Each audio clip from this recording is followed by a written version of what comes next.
And we're back. It's your host with the most, Dr. Shep, coming back across the track once again, my friend. I've walked on water, I walked on land. I got kings and queens that want to shake my hand. Who am I? The doctor. Man, welcome to tonight's show. I got my grill in my mouth. Y'all got to bear with me, man, because I got a clown tonight. You dig?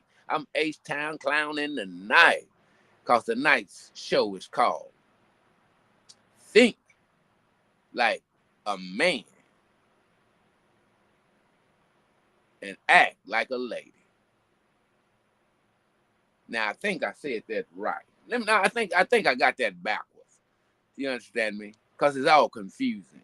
I think it's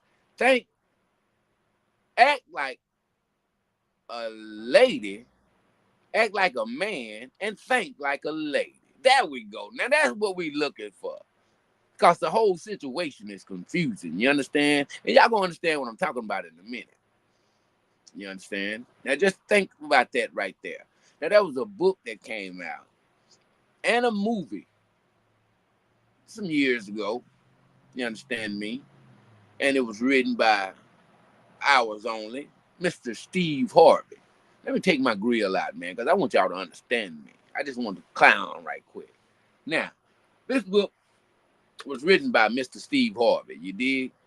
And he was telling us on how to interact, you dig? There he is, Mr. Crybaby himself.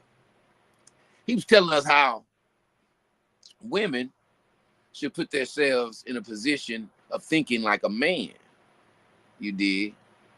But then turn around and act like a lady, which that's confusing. Because if you're running around thinking like a man, then you're already out of, you're out of your own natural aura, you dig? You're taking on a man's aura. And I don't see how you can act like a lady running around with a man's aura and a man's thinking in your head. That was whack from the beginning. Now, it was a nice title. Boy, look at that crybaby face. He hurt right now. So he was giving us all that good advice, giving women all that good advice, Here lately, I don't think he read his own book. Yeah, it looked like he missed a chapter or two, because it's reported, allegedly, that his beautiful wife that he just married here not too long ago, after leaving the second wife for this third wife that has thought like a man and acted like a lady with him. You dig? So she has reportedly been caught cheating with Steve Harvey's bodyguard, and also the chef. Now, I guess when Steve asked what's on the menu, the chef said, your old lady. Yeah. So he didn't read his own book. And people, this is the thing about it. A movie was made about this book. Women actually started to behave from, off the information that they ingested from this book. Meaning that they took Steve Harvey's advice for being good. Now, listen to what I'm saying, people. We're all talking heads. I'm a talking head. And I give you my opinion. And I could do that without experiencing what I'm giving you my opinion about. I can sound like a professor, psychiatrist, psychologist, and all that when giving you my advice. Now, you as the receiver of that advice, I caution you, when you give up your own way of thinking and your own thought process and your own reasoning to take on somebody's advice, you have to understand what you're doing. If you act on that advice, you are actually changing your life with somebody else's information that you haven't actually fact checked. It's just because of who they are and what their name is and what social, platform they on.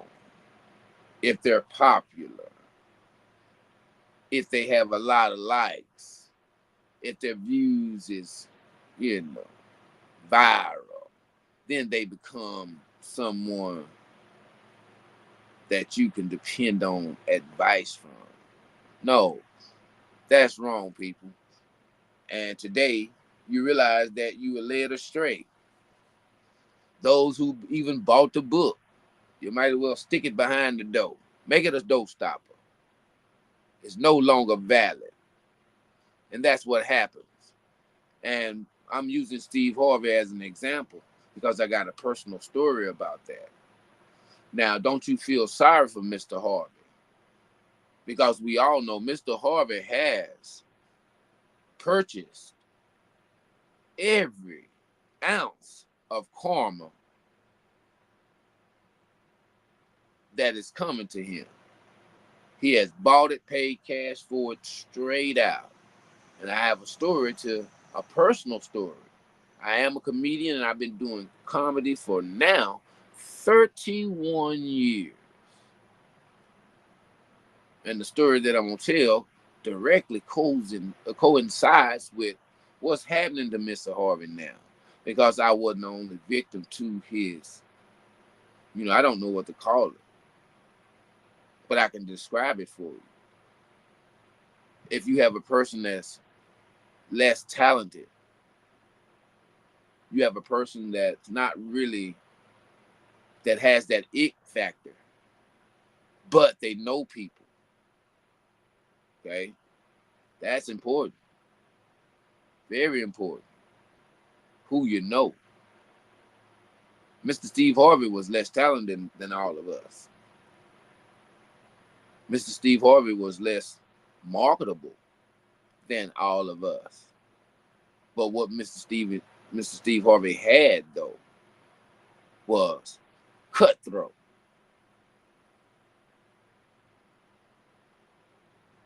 Yes, sir, you heard it from me. Mr. Steve Harvey know how to cut your throat professionally. So what I mean by karma, my story is this. I just started doing comedy. I started at a club called Cocktails and Rumors here in Houston, Texas, 31 years ago. That was the first time that I was on stage.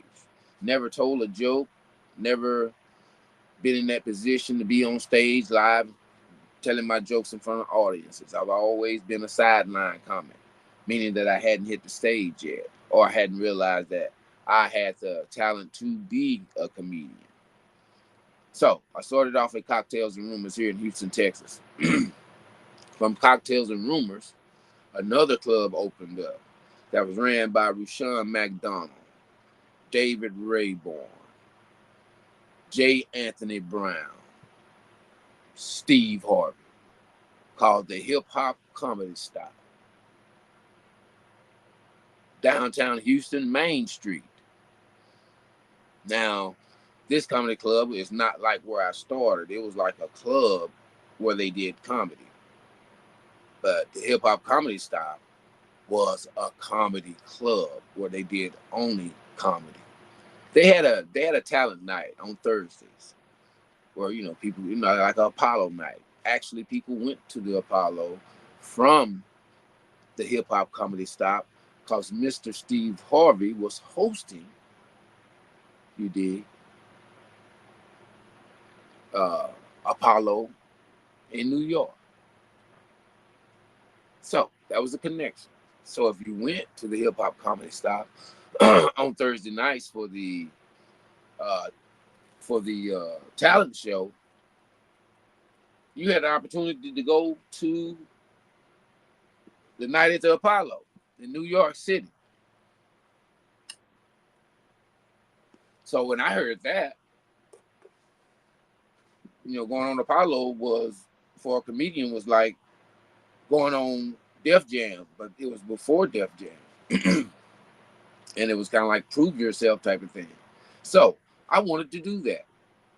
So I left from where I was doing comedy to go down to the hip hop comedy stop and make my mark. Because as far as I know it, there was nobody like me at the time. You had several comedians out there, but I wasn't from Houston, Texas. I was from Lufkin, Texas, and I was an outsider, uh, Lone Ranger. So got down to the hip hop comedy style, and instantly I made my mark. Thursday night was Apollo night, but they let comedians go on first before Apollo night started. So on Thursday, I actually took Thursday night for my own, and the crowd expected me on Thursday.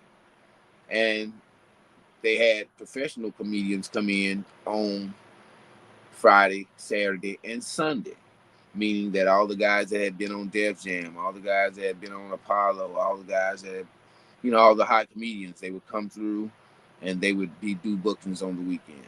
So I had a lot of opportunity to meet big headliners because they were coming to Houston.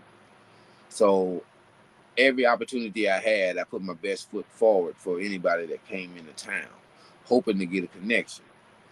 So the guy that ran the club, Rushion McDonald, me and him got a relationship as far as me being a young comedian coming up. He seen that I'm different from the others. So he took an extra liking to me. And him and Steve Harvey were big friends. At the time, he was Steve Harvey's road manager. You dig? And he has, respect for me coming up in comedy. So when he told me that Steve Harvey was coming like 2 weeks to do a show there, I was like, okay, that's my chance. So it's going down now. It ain't no stopping when the panties start dropping. I'm telling you, man, I was ready. So in those 2 weeks, I had 2 more shows at um, the hip hop comedy stop. So I was getting ready, man. I knew I was going to tear it up. And at that time, my comedy was different because I was just getting into comedy, and most of my material was freestyle. Never wrote down anything. I just kind of took situations of my life and the people I knew and the characters in my life, and I brought it all together and I just did, freestyled it. So I started to get some structure to my show within those 2 weeks because I knew that I was going in front of somebody that was a professional, and I wanted to let them see that, yeah, Dr. Shep is the motherfucker. I don't care what you see or who you see. When you see me, you're going to know I mean business. So, cut a long story short, those 2 weeks went by. I worked out on my show. And to me, Rushion McDonald had been kind of like gauging me and what I was doing. So the report on me was good. So, makes a long story short, Mr. Steve Harvey flies into Houston. He comes in on Thursday because he wants to build up business for the weekend, Friday, Saturday, and Sunday. So he's going to do a show on Thursday after after the Apollo show. I know after the comedians and after the Apollo show. But that particular night, Rushion McDonald kind of switched it up. Okay, we were going to do. They were going to do the Apollo show after the comedians. So after the comedians went up, Steve Harvey is going to take over and do the Apollo Houston show to see who get to go to New York. And so I was hyped. I knew Steve was there. We were all back in the green room where the comedians wait to go on stage. So they kind of cleared everybody out so he can have the room and only certain people could stay back there. So I stayed back there, but I didn't have contact. I didn't have contact with him. I just seen him from across the room. And so I said, yeah, it's going down around this motherfucker. I'm finna. Mama got a new house coming. And those were my thoughts. I thought I was finna make it because Steve Harvey is right there. He's the guy that put people like me on. And I know they looking for me if you want funny. Know you looking for me. So I'm here. And I'm going to show you tonight why I'm worthy. So the night went on.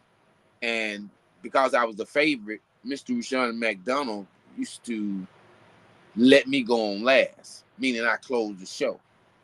Last thing you're going to see is the doctor. Can you dig it? That's going to send you home, man, feeling good. So, bam, the show happened. Bam, everybody goes up on stage. Bam, Dr. Shep is last. Remember, Steve Harvey's back in the green room watching. So, boy, I go up and I do my thing. Michael Jackson. Oh, everything that I got in my repertoire. And man, them people, end of my show, them people stood up. Standing ovation. Never forget it.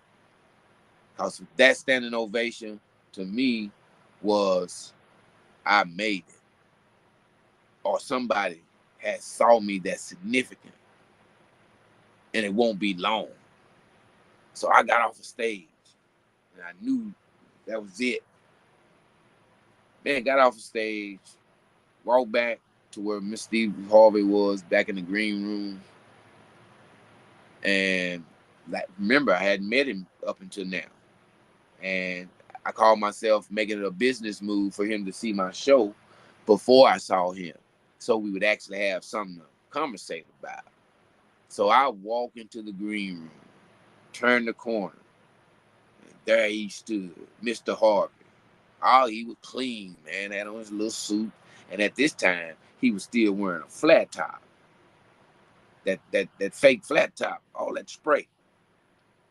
And if you see him in person, you can see that it was, hairspray. So he turned the corner. I turned the corner. He was standing there. He had his bodyguard with him at the time. This used to be this big. The nigga look like he's 6'7", 9" or something. Big old Negro.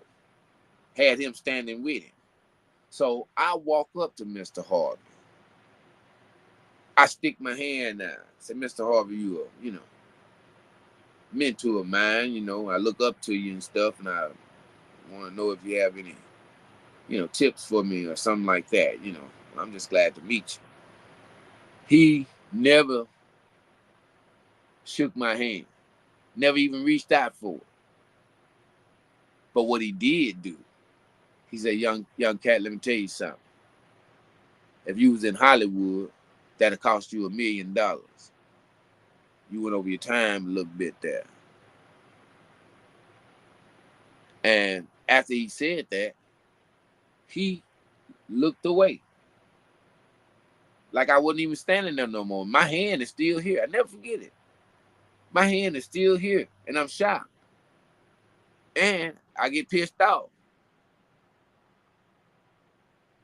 But he got this 7-foot Negro standing, with him. So I decided to go, let that be that. But it affected me. That affected me, and it forever changed my opinion about looking up to somebody and fantasizing how they are instead of knowing how they really are. See, that affected me to where in my career, it wasn't the other guys that I came up with that I was trying to be better than. No, I cut that out. Once I realized who I was, and after he done me like that, I would always go after the headliner. No, I'm not trying to be better than Tom, Dick, and Harry. I'm trying to, you the one I want. I want my material to be up against yours, big man. And Steve Harvey, he's the one reason that I did that, because I have the feeling like, we all bloodsuckers. Ain't nobody helping nobody around here. Because I had got that feeling from him. It wasn't about my time at all, because I think I went over probably like 30 seconds, and which he was right. Timing is very important. But I'm a young comedian, so that mistake is something that I have to learn. But the way you brought it to me, because those people stood up and they clapped for me, you felt like something was taken away from you. Because you felt like you the motherfucking man, but you just seen it. And when he comes up to shake your hand, you let me know your disdain by choosing something as small as my time to ignore my talent. Because you were afraid of other talent motherfuckers. You big lip, back catcher's glove, mouth motherfucker. Whoa! You're going to hell! Probably so. But I'm going in good fashion. And I'm going to put gasoline draws on to make me burn faster. Because I'm telling you that happened to me. And to me, I know Steve Harvey, and I've heard stories of Steve Harvey doing this to other people. He did it to Bernie Mac when they were going up for the same movie, Mr. 3000, a movie about a baseball player. Mr. Steve Harvey, him and Bernie Mac had the same manager. Steve Harvey called the manager and talked down to the manager about Bernie Mac getting that part. Like he wasn't an actor, or he couldn't hold it down. And I'm telling you the truth. I don't know no Steve Harvey jokes.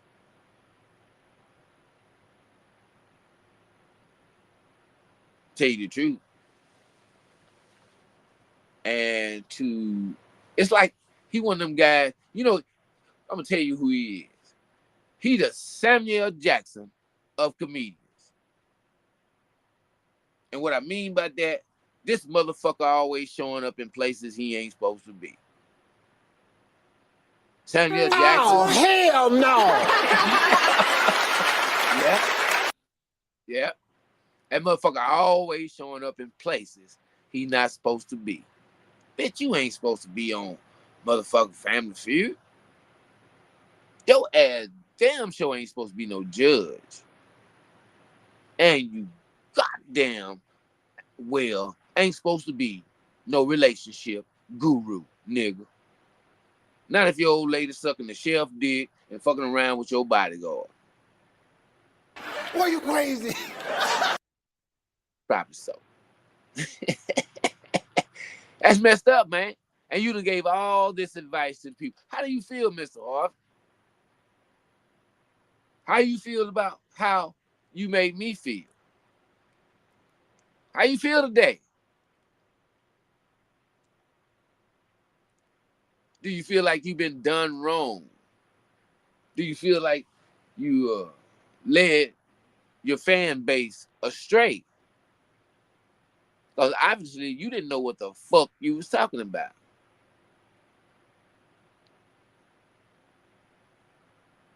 Because you should have thought like a lady and acted like a man. But people don't know the story to how this came to be. Your old lady was a hustler. The one you with that's leaving you now, that want half of your shit. And she cheated. She still want that bread because she know you, Steve. These people they think y'all lived in your house and y'all was just in love. I see you on Facebook with your little Zoot Suit song.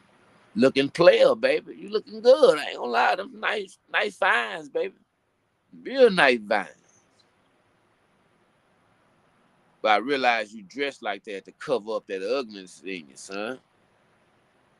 Now chickens done came back home to roost. Yes, sir. Them chickens that you, boy, They done come back home to roost. Karma has found its place in your heart. Now, the good news about this, Mr. Harvey, is that we live and we learn. And you still have a chance to make it right. Because these happenings are not going to stop until you make it right, young man. In your quest for success, you left a road of destruction. Families that you put together, meaning your wives and your children, several families that you put together, you left a road of destruction. But then you'll get in front of black people and say, "Oh, this is real. This is so. What I'm talking about being black." No, cuz we don't do that. I don't know what you talking about. We definitely ain't niggas like you.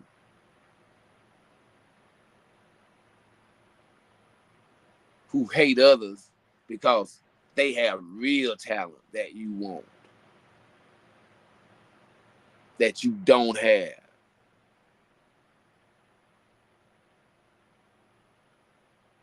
I often wonder how, but I don't have to question that knowing where you live. Hollywood. We know how you got that position.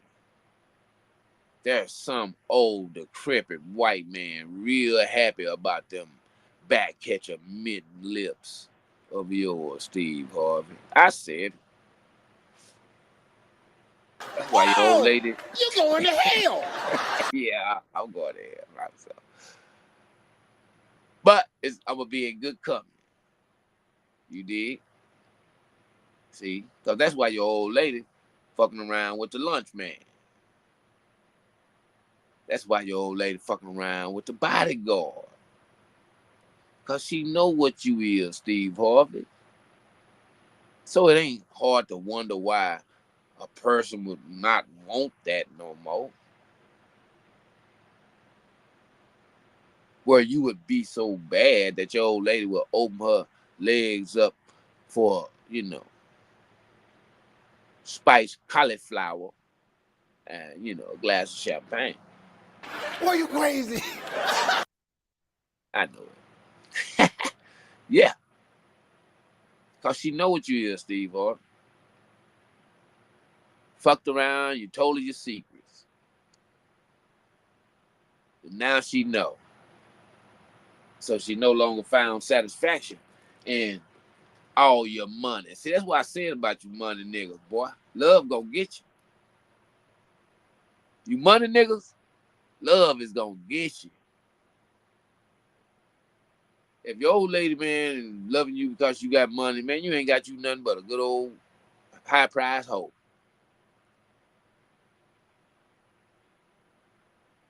If you issue out your money and consider it love, you's a high price hoe too. You just the one paying to be a hoe. But that money runs out, Steve. And I'm gonna tell you how. Not by it leaving the bank, but sometimes women like a back rub by some real rough, callous hands. You dig? Sometimes women just like a good conversation. Free. Sometimes women just like for you to tell them what you actually feel about how beautiful they are, how grateful you are for them to come into your life. Because changes happen because of that, Steve. I see all your trips to, Sandro Pay. Beautiful, man. I see you drip down in your nice little suits and you know, uh, Balenciaga shoes. Yeah. But she gone now, Steve. Them tears gonna mess up your little Balenciaga shirt. Yes, sir. And it's because you gave a bunch of bad advice, man. And people need to hold you responsible for that. But that's my issue. My issue goes deeper than that. Because the opinion that I have, or the opinions of many, you have been one of those cats, Steve. And I do not feel sorry for you, because you didn't feel sorry or have any kind of compassion for what you provided me with as a young man in your field. You back catcher, mid mouth motherfucker. So yeah, I hope it piqued you pretty bad, brother. I hope it brings Whoa! you back to. You're going to hell. I'm going to hell. I'm going to hell. But because I have a personal stake in this, I was affected personally by your behavior, Steve, as a comedian.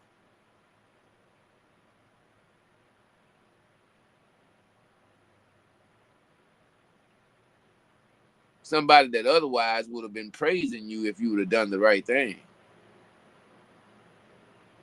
Otherwise, somebody that would have been on your side right now if you done the right thing. But instead, I have a story to tell about you. And I'm not the only one.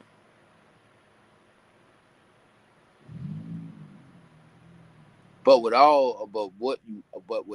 you have and all the information that you gave, that's what I don't understand. How did this nigga be able to tell y'all anything about a woman? And he's 3 times divorced now. 3 times. They left children and all that. This nigga. This is you listening to? This nigga? This nigga. That's what Africans say. This nigga. No, that's fucked up. And I don't know how you come back from that. I don't think you do. I think it's career over with. What was that movie we watched that time? It was a white boy that was raised by a black family, left and invented some glasses, and they sold out. I mean, it was the best new invention ever.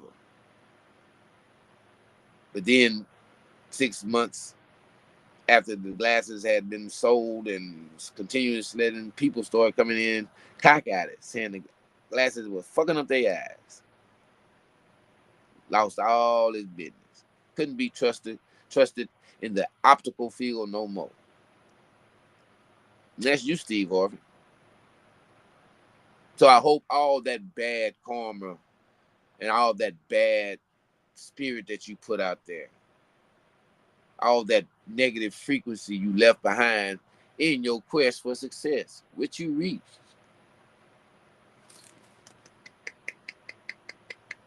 Congratulations. But me personally, I hope your steak tastes like shit. I hope your champagne tastes like piss water now. I ain't got no more to saying it. I shouldn't walk around with this type of hate. I should say it and get it up out of me. Because I'm going to hell. Whoa! You're going to hell. Yeah, tonight I am. Yep, tonight I am. See, because I've been waiting for this time. I ain't lying. I thought that I would, eventually I thought I would run back into Mr. Harvey so I could tell him this story, look him in his eyes as a man. And that's the thing, people. We walk around here, we meet people. We either act in a caring way or we act in a adult parenting type of way, or we act in responding to friendship type of way, or we act in a standoffish type of way, or we act in a I don't really fuck with you type of way, or we act in a I really don't care what you got going on because I'm the motherfucker type of way. And all that causes people harm in some sort of way, or it can help them in some type of way. You have to make that choice. You, Mr. Harvey, as a person of of the world, you are a entertainer, and that basically means if you get a fan base, you don't actually belong to yourself no more. But what you did, you cheated us. You sold us bullshit for your benefit.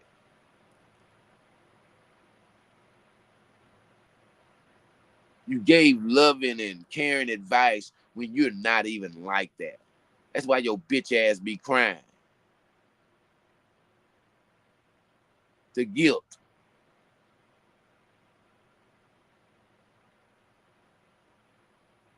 But you don't have to continue that.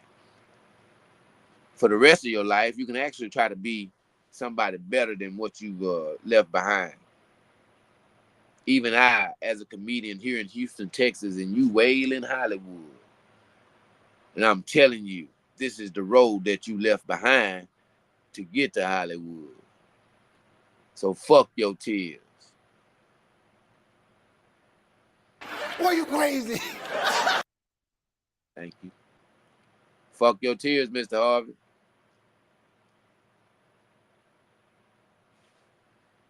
But you, Mr. Harvey, you in good company. You ain't by yourself that have done us like this. You're not by yourself who put out bad information. Even though she's a hoe, you're gonna demean your wife and then make it seem like it's her fault. No, people knew you before you got with her, and you was a motherfucker then. But it ain't no fun when the rabbit get the gun. Yeah, I've been waiting on this, man. I ain't lying. This shit happened over 31 years ago, and I remember it like it was yesterday because it was something that was important to me that I expected from this celebrity dude that I looked up to. And what I got from that dude was something I should thank him for.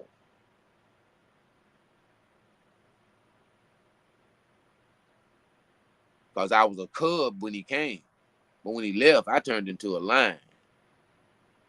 So I had to thank him for that. That motivation of saying, hey, motherfucker, you fucked up by not. Yeah.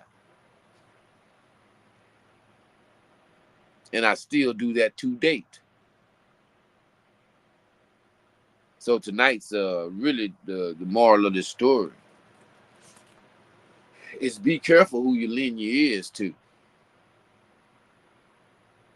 people.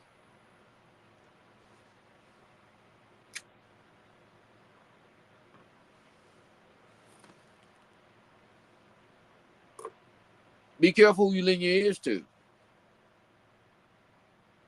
Don't believe everything you hear. And don't let nobody's voice be louder than the one you come with. The one's right up in there. And then that confirmation is here in your heart. You don't need anyone's advice for something you already know. The law of reciprocity is that if you had something to hide behind and something to blame, you will. And that's not self-growth, people. Mr. Harvey had his money to hide behind. But the oldest thing and the simplest thing got him. Something that men have been dealing with over history that we never been able to conquer or understand is a woman. Got him. All the money, all the television shows, all the suits, sport cut. double breasts, all the nice shoes, all the nice wristwatches, all the nice houses, all the nice cars. How is it that a woman don't want you?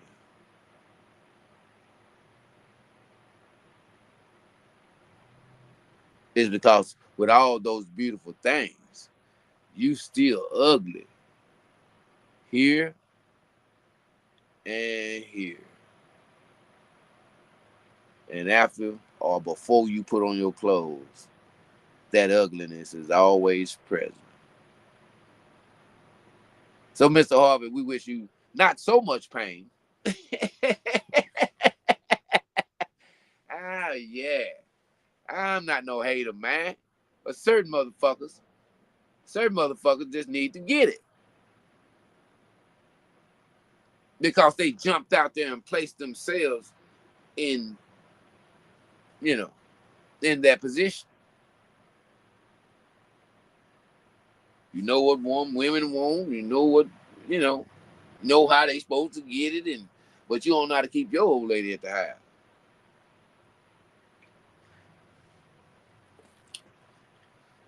Nigga, fixing your old lady dick sandwiches with extra mayo, cuz. Boy, you crazy. Yeah, she in there getting double meat dick sandwiches. And then she get the bodyguard to walk up back to the bedroom with them sandwiches. Yeah, man. This is it's pretty good karma for you, man. Looks good on you. Maybe you can wear the blue tie with it. I ain't lying. I'm going to hell because I'm really enjoying this man's misery, and y'all should too, because he ain't never gave a fuck about y'all. He's never represented us as a comedian. Never. He's always been for himself. So, respectfully, Mr. Harvey, fuck you, and you know, you always been for yourself. So we gonna leave this one to you too, sir. You just can't listen to people nowadays, man. And that's our habit as black folks. We love that. We love to find a nigga to listen to. But we always listen to people who are living different lives than we are. So their advice is not good to us, people. Why do y'all always take their advice? Y'all used to listen to Oprah Winfrey fat ass. She know everything about everything. But she got a whole half a white man living in back of her house that's been living back there for 30 years. Ain't married her ass, ain't did shit. But y'all listen to her. And it's because what she's acquired from the people who pull her strings. Y'all can't get that. She's a special nigga. You can't treat her like the other niggas. She's not like the other niggas. But you're gonna take her advice, knowing that she's not like the rest of the niggas. So that advice is not for you. Steve Harvey's advice about that was not for you. For one thing, the way that everyone is acting and the mental illness that is going through our communities nowadays, man, I wouldn't mimic no goddamn body. I ain't gonna act like, man, motherfucker. I ain't gonna mimic nobody. I'm gonna try to get closer to what I was meant to be instead of what I was made. If you listen to Steve Harvey and all these talking heads, you are allowing yourself to be made. You're not, you hear a bunch of people talking about they getting the bag and they got this and they got that, they educated and they got all this and they got all that. Somebody placed that there for you to achieve. Somebody put that there for you to give years of your life trying to achieve, just to find out what Mr. Steve Harvey found out today, that is not where your happiness comes from. Your happiness comes from within you, and it's supposed to come out of you to be shared, to put on everyone's plate. So when you go into life for self, these are your consequences. Karma is a real thing. And it's something that nobody does to you. That's a seed that you plant in your behavior. And I imagine it's worse if you deceive many. Not just one person was affected by your foolishness. You deceived many, young man. Now you tell me how many pounds of flesh you owe. That's the question now. Not if you owe. How many pounds of flesh do you owe, young man? Are we going to be looking at a sick Steve Harvey in 6 months? Will you be on a t-shirt? Because with all your success, bro, I imagine you owe somebody. So I urge you to look at Mr. Steve Harvey's situation when you want the bag, when you want it all, when you want to be big time, when you don't really care about others. I want you to witness what he's suffering right now and decide if it's worth it to you.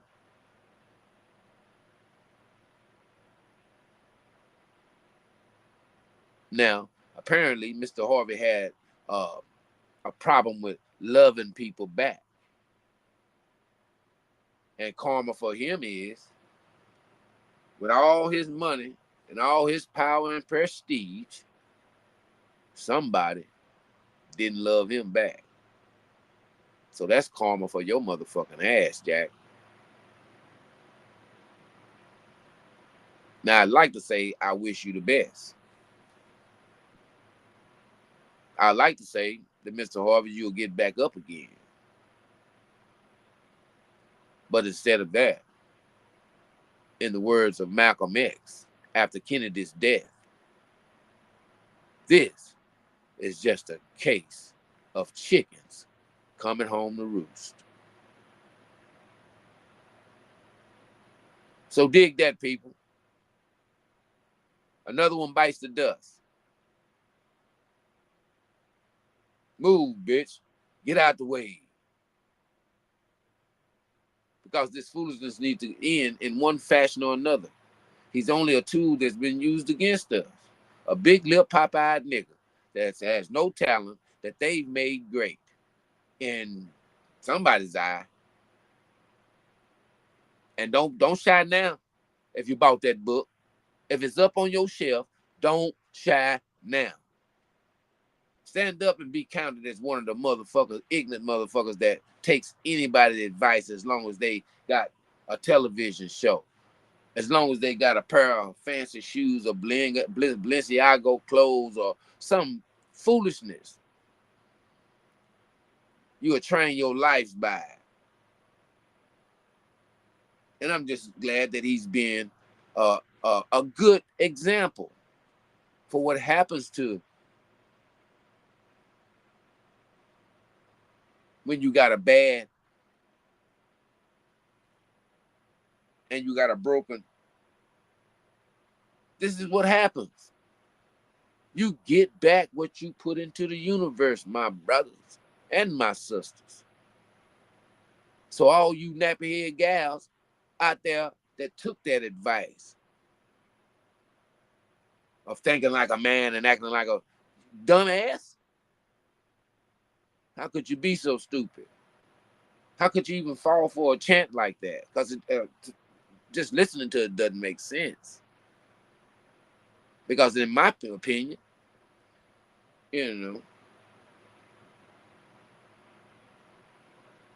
it's still kind of a challenge for you just to be a whole woman.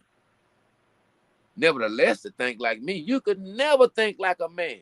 Do you know on the average daily basis that we do extraordinary shit that will take you about 5 years to learn and to actually do?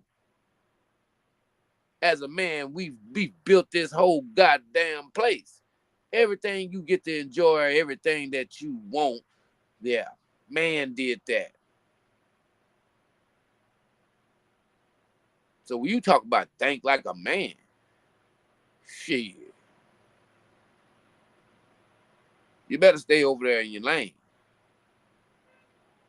I don't know how women think. Got an idea. But you never really say you know anyone, because you're not supposed to know anyone, because all of us are supposed to be evolving to be our best. So how I was yesterday, I'm not like that today, because I'm study evolving to be my best. So I'm changing. I'm getting rid of things. I'm subtracting and I'm adding. So don't say you know me, because if you say you know me, that means I'm stuck. That means I ain't doing no moving and I ain't doing no changing, and I'm predictable. So if somebody gives you advice like they know you, please turn and walk away and trust you, because then you got nobody to blame. If you hadn't bought Mr. Harvey's book, you wouldn't be a damn fool now. You wouldn't have realized whoever you got rid of because of that probably been the person for you.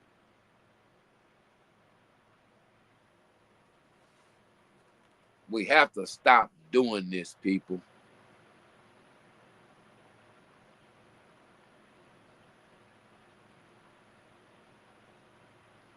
Be careful who you lend your ears to.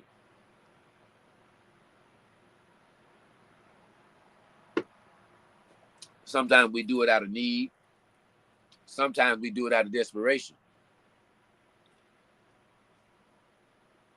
But this was done out of bandwagonism. Yes, sir, I said it and I repeat it. Bandwagonism. All you got to do is see one motherfucker jump on.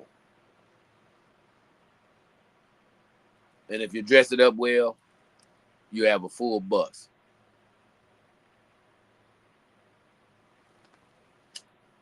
For the life of me, I don't know why we jump on shit. And we pick the most ridiculous shit to jump on. Now, I talked about this gossip with Steve Harvey tonight because it was a personal connection to me. And I can only I imagine why these things are happening to him. And it's because it's been a buildup of these things that he's been allowed to do in his career and in his personal life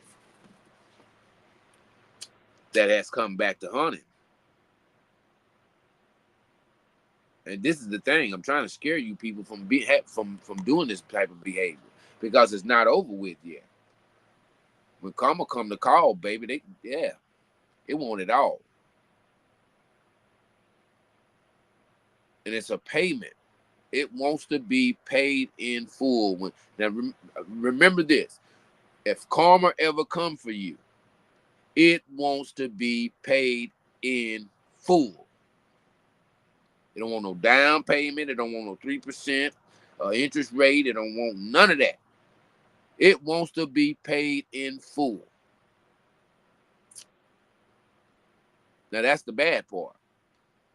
The good part is when you're paid, you're paid.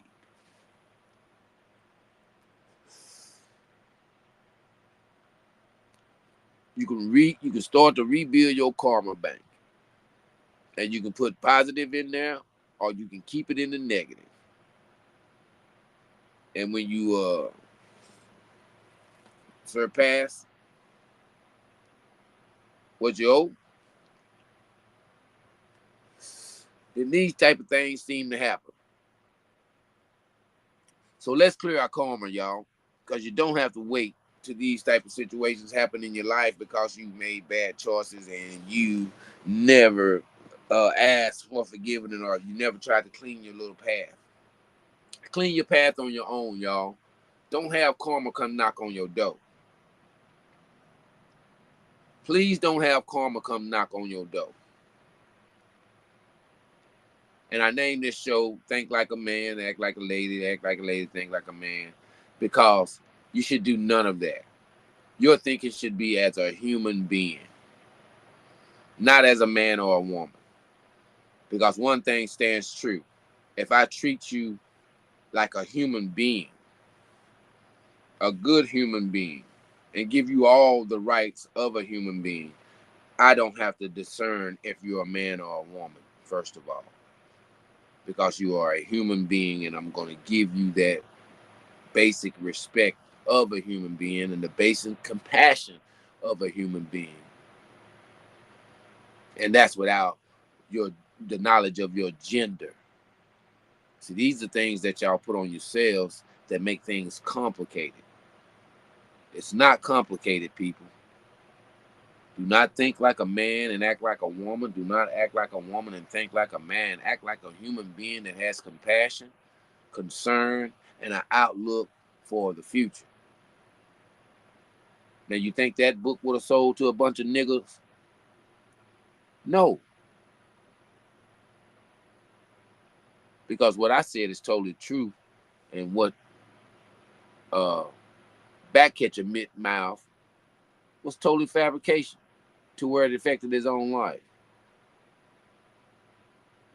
But I bet you tomorrow your ass gonna catch Family Feud.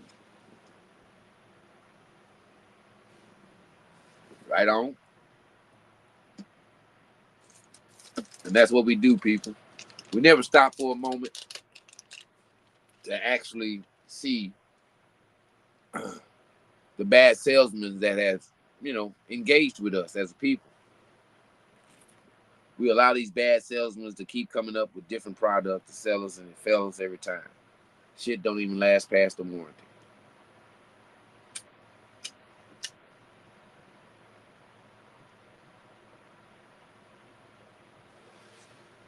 And now that we know that Mr. Steve Harvey's on his way out, we have to question ourselves, who the next fool?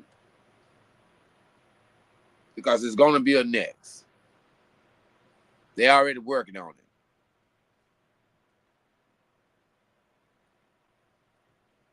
it. Mark my words. They are already working on his replacement, as they do us all. It's some little Steve Harveys out there. They made all size fit all when they made cats like him. So here on 1.0, man, we want to keep y'all on the positive aspect of things. You understand? Here at the doctor's office, man, we have living room conversations, man. And we talk truths about what's really true and what's fabricated and what's fantasy, baby. We don't live fantasy around here at 1.0, baby. We give it to you like we got it. And we give it to you where no bad karma comes back for us. Because we speak the truth. Hey, man, I want to thank everybody for chiming in tonight on this show. I definitely enjoyed it. You understand me? Let me pop my old grill back in on our way out. Yes, sir. That's how we doing it, baby. In the building, it's your boy, Dr. Shep, man. I had to go in on that boy, Steve Harvey. You talk different when you got your grill in. You talk down south. Yeah, man, I had to go in on that boy, Steve Harvey. I want to thank all my people for chiming in.